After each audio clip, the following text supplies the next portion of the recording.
Hello everyone, in patch Luna 4, Illuga will be the one new 4-star character being introduced alongside Columbina and Zibai. With Lunar-Crystallize being introduced as a new lunar reaction, Illuga serves as the reaction's dedicated support character despite him being unable to enable the reaction for the team himself. So let's take a look into his beta kit to see just how good Illuga can be. But as always, remember that this is very early information before official release, so very subject to change. Since Lunar-Crystallize is a new reaction and Illuga is a specialized support for it, let's go over how it works, at least with our current knowledge of it. This section will be the exact same as the one in the Zibai video, but for those of you who haven't watched that video, this is intended for you. Normally, when an enemy is affected by Pyro, Hydro, Electro, or Cryo, and then you apply Geo, regular Crystallize will trigger, spawning a shard on the field that you can pick up for a small shield. But when you have Zibai and or Columbina on the team, you can access Lunar-Crystallize. Lunar-Crystallize only works when Geo reacts with Hydro, other elements do not work. Once this happens, instead of spawning a crystallized shard, 3 things called moondrifts spawn surrounding the enemy, each acting as a geo construct but won't be taken into account in the regular geo construct limit of 3. Once you trigger Lunar Crystallize a total of 3 times,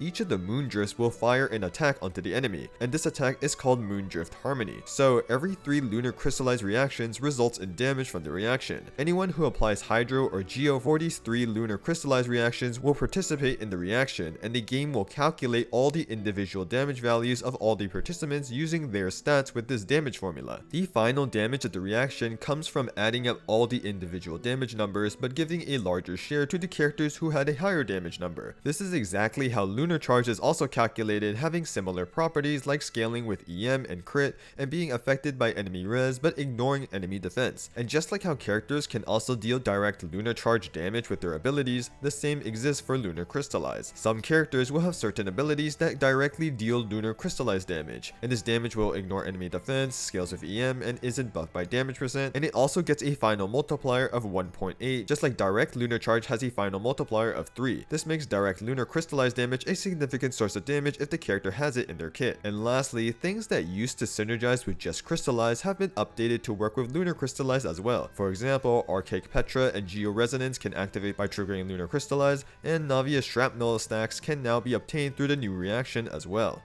With the new reaction out of the way, let's talk about Illuga's kit. He is a 4-star Geopolarm user who ascends with Elemental Mastery. As I mentioned before, Illuga is unable to enable Lunar Crystallize for your team. This requires either Zibai or Columbina, as the special passive only allows him to count for Moon Sign. But despite this, his kit is designed to buff the Lunar Crystallize damage done by characters' abilities. Illuga's skill simply does damage and generates 4 or 5 particles. You can tap the skill to instantly fire it or hold to aim it. The damage from the skill isn't that important, you're mainly just using this for the geoparticles. Illuga's burst is where pretty much all of his supportive capabilities lie. When used, he does AoE geo damage and grants the team 21 stacks of Nightingale's Song. If there are any geo constructs on the field while this burst buff is active, each construct will give an additional 5 stacks of Nightingale's Song, up to an extra 15 stacks. Since Lunar Crystallize creates 3 moondrifts that each count as a geo construct, in teams that have Lunar Crystallize enabled, which is pretty much all the good teams that Illuga should be played in, you'll always get these extra 15 stacks, which means that the team will have a total of 36 Nightingale Song stacks from his burst. When the active character deals geo damage to opponents with a normal attack, charged attack, plunging attack, elemental skill, or elemental burst, which is pretty much any type of damage, 1 Nightingale Song stack will be consumed to increase the damage of that attack. If that damage was direct Lunar Crystallize damage, the increase in damage is much greater. This damage buff acts like a quill buff similar to Shenhe's and Lalma's buff, so it's additive and multiple stacks are consumed when multiple enemies are hit. And this damage buff scales purely off of Illuga's Elemental Mastery, with this A4 passive giving these buffs even more EM scaling depending on the number of Geo and Hydro characters on the team, maxing the bonuses as long as there are 3 Hydro and or Geo characters on the team. A couple key things to note here. First, while Illuga does buff regular geo damage, this buff is quite small, especially when you consider that the direct Lunar Crystallize buff has a significantly higher EM scaling. Second, this buff doesn't actually increase the damage of the Lunar Crystallize reaction itself, but only when characters themselves deal Lunar Crystallize damage. Only Columbina and Zibai can do this at the moment. But third, the Nightingale Song stacks only buff the active character, and Columbina is primarily an off-fielder. So in the end, the only character who actually takes the max advantage of Illuga's buffs is Zibai. Lastly, Illuga's A1 passive gives an additional buff to the team. After using his skill or burst, for 20 seconds, the other characters in the party will gain 5% crit rate and 10% crit damage to their geo damage, and if you have Ascendant Gleam, they will also get 50 EM.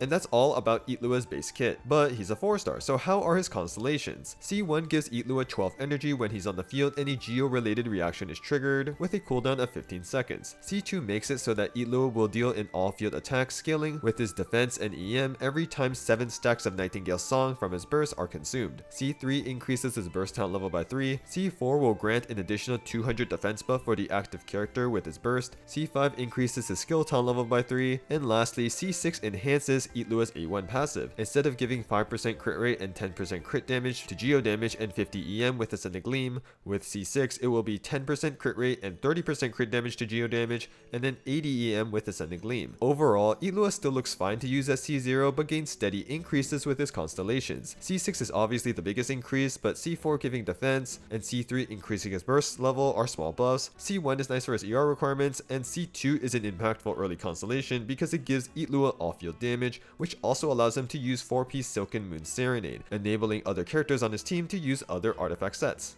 For potential build options, Ilua has 2 main weapon options. Katane Crossbear is fine as it has an EM substat, helps a little bit with his energy requirements, and is freely accessible to anyone since it's the Inazuma craftable weapon. But his best weapon will be Dragon's Bane, mainly because it has the highest EM substat out of any single polearm in the game, and you want to build a lot of EM on Ilua to increase his buff from his burst. The special passive is also a small benefit for his personal damage since Lunar-Crystallize teams will generally have Hydro Auras on the enemy. For artifacts, if you have Itlua's C2, which gives him off-field damage, he can properly use and maintain the buff of 4-piece Silken Moon Serenade. In many teams, this will be a slightly better option, enabling other characters like Columbina to use the upcoming new set for more personal damage. However, if you don't have C2 Ilua, you can't use 4-piece Silken Moon Serenade. Also, there might be a more ideal holder of the set on the team like Goro or Xingqiu. So instead, you can just build more EM on Ilua to increase his buff with 2-piece EM or 4-piece Yielded if there are only 2 Geo characters on the team, which would make the 4-piece give 100 EM, making it better than 2-piece EM. For artifact stats, it's simply all EM main stats, and you just want to look for more EM and energy recharge for substats.